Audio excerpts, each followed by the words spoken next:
Elastic Man. Kapatid. Kapalit ng kapatid.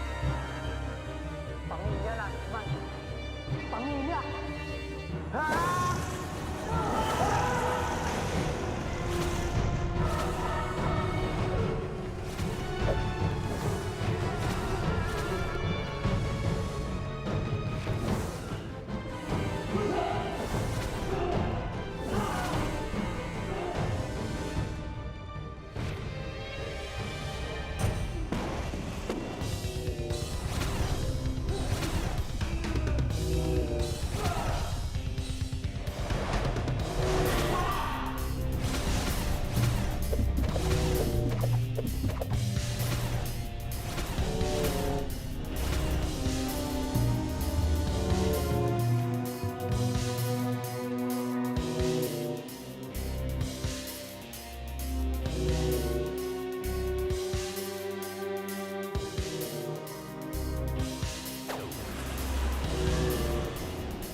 Yelo? Bukod sa init, mahina ka rin pala sa lamig.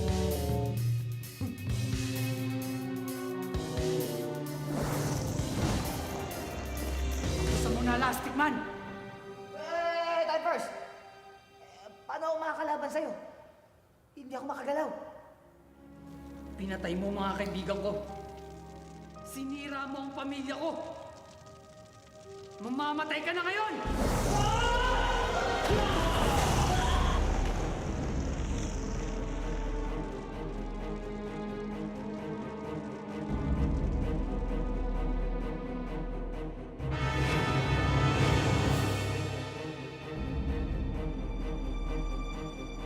Baka na dun!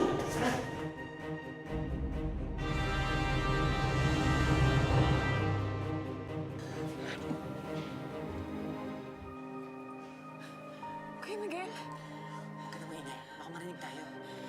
Kuya Migs, matatalo na si Elastic Man. Hindi matatalo si Elastic Man. Papatayin nila ako.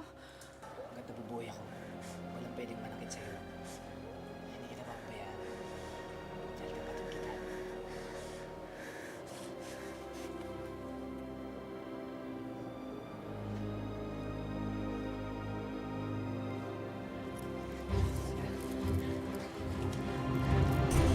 Bawasan na nga kayo. Hindi nyo pa napatay si Elastic Man. Nawala tuloy yung saysayang pagkamatay ni Don at Liboy.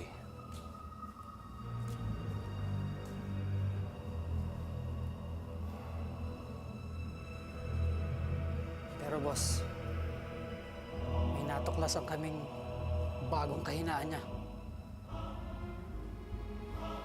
Ano yun? Nangihina siya sa sobrang lamig. Anong ibig mo sabihin? Napunta kami sa isang planta ng yelo.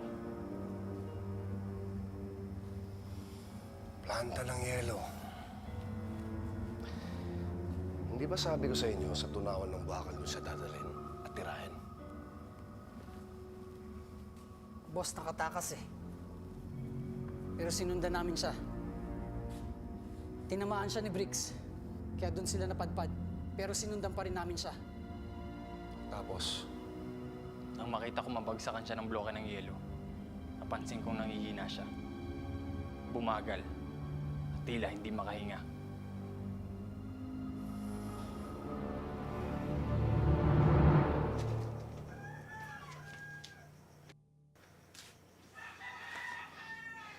Mami!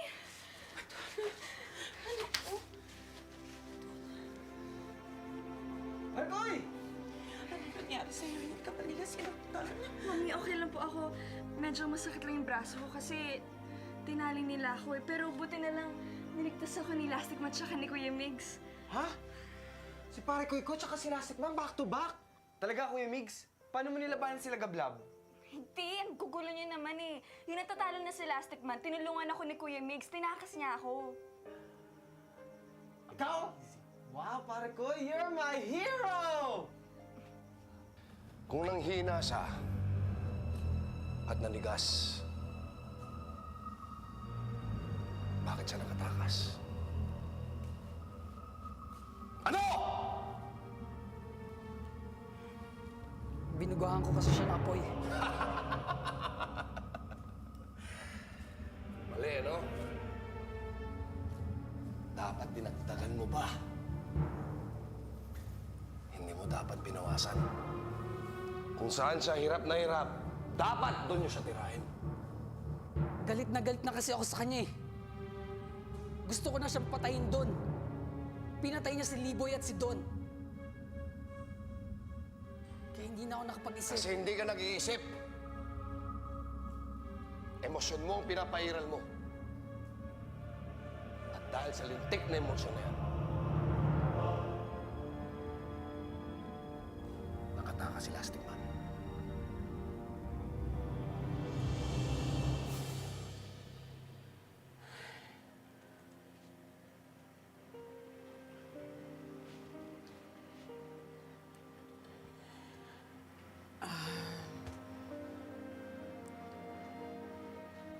Miguel, salamat ha. Salamat sa paligtas mo sa anak ko. Wala ko yun, tita. Ginawa ko lang po ang dapat. Nahihiya ako sa'yo. Kahit nasalbahay ako, hindi mo inisip ang pagmamaldita ko sa'yo. Iniligtas mo ang anak ko. I'm sorry, Miguel. Hindi niyo na po kailangan gawin yan, tita. Hindi niyo na kailangan mag-sorry sa akin. Alam ko naman na mahal niyo ako eh.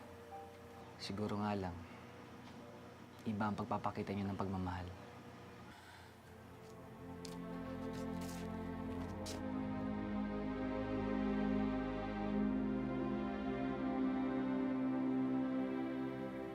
Nagkamali ata ako sa pagkuha kay Ryan. Hindi maaasahan. Puro palpak. Boss, baka masyado lang siya nasakta sa pagkawala ng mga kaibigan niya.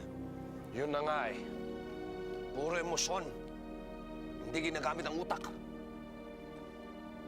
Pero boss, malakas siyang kalaban para kay Lastic Man, ha? Kasi galit siya kay Miguel, eh. Mahina. Bakit hanggang ngayon buhay pa si Lasting Man? Nag-aalala tuloy ako na baka siya pang magiging dahilan para mabawi sa akin ni Miguel si Ruth.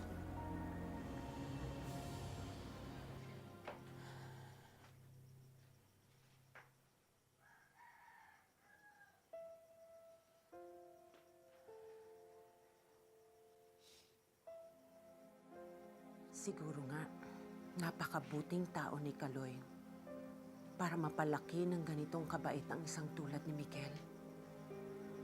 Kung nakikita siguro ngayon ni Kaloy si Miguel, panigurado, magiging proud siya.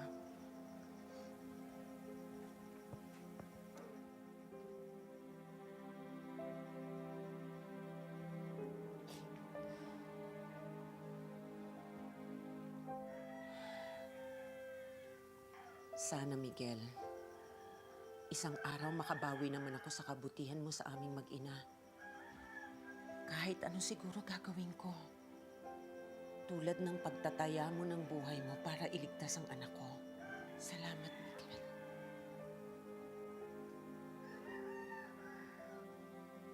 Paano yan, boss? May naisip akong isang tao na magiging magaling na tagasunod. Sino, boss? Si Ayesa White. Paano yun, boss? Eh, baldado si Ayesa White, di ba? Anong ginagawa ng liwata? Pero kailangan mawala muna yung anak niya bago ko mapapayag si Ayesa.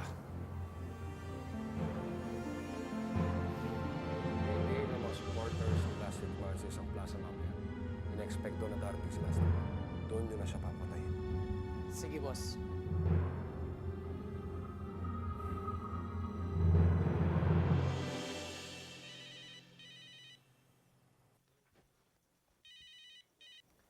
Hello? Hello, Miguel. Si Briggs to. Briggs? Hulaan mo ko sa kami susunod na atake nila Gablab. Gusto mo ng clue? Ano? Ano ibig mo sabihin? marami lang naman mababawas sa mga supporters mo. Maraming mababawas sa supporters ko.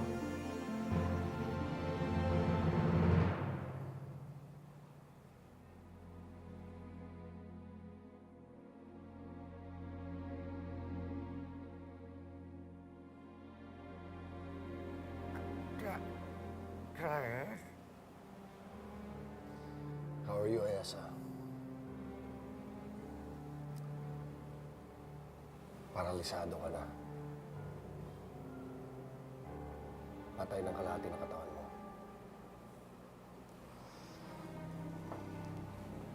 Pero kaya kitang pakalingin. O, dali nyo yan doon. Ingatan nyo, bilisan nyo. Aling Inday, ba't ang nyo pong magsara? Miguel, kanina pa ako nakasara. Eh, bibili sana ako ng ulam sa inyo eh. Eh, mabuti pa. Doon ka na lang sa akin sa plaza bumili. Eh, bakit po sa plaza pa eh? Total, nandito pa naman kayo. Baka pwede na rito. Pumasok ka na lang sa loob. Baka meron pa doon at magpatulong ka sa mga kasama ko. Nagmamadali ako eh. Ano po ba meron sa plaza? May meeting ang mga gustong tumulong kay Elastic Man sa paghanap sa mga Evelyn. Di ba sasama si Dolores? Baka hindi na ho. Basta mapakaramdam ni Madonna eh. O sige, mauna na ako ha. Sige ho.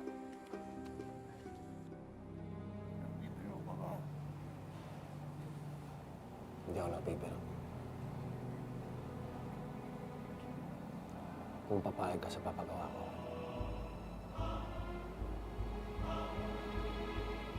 tulungan mo ang patayin si Lastic Man. Maraming salamat din po sa mga karating po natin na nagdatingan. Ano po.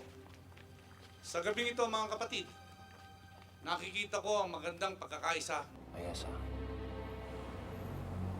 si Lastic Man ay si Miguel. Si Miguel ang gumulo ng buhay ni Helena.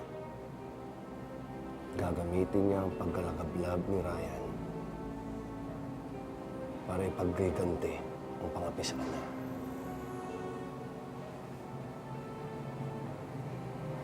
Papatay na sila kablab.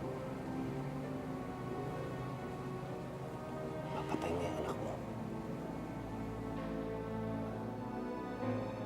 Nakikita ko sa mga mukha nyo na pagod na rin kayo.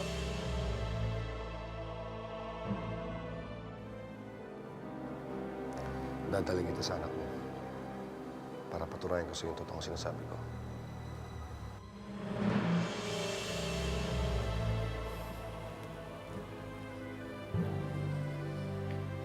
Yan ay Esa. Parating na si Ryan. Parating na yung anak mo.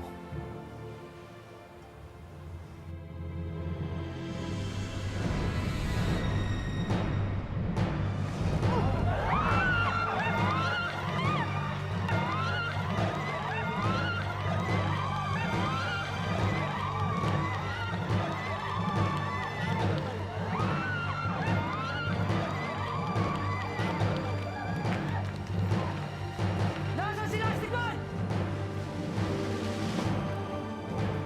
Lastic Man, lumabas ka! Harapin mo kami! Nandito kami!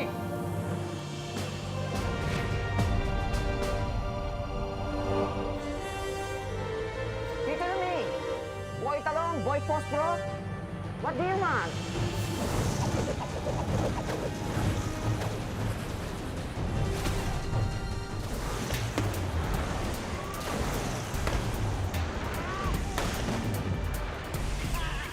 Yan ang Esa. Yan si Ryan. Makikipaglaban kay Lastic Man para mabigyan ng hustisya ang pagkamatay ni Lily.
Pinatay mo na naman ang isa sa mga kaibigan ko! Pumunta ka!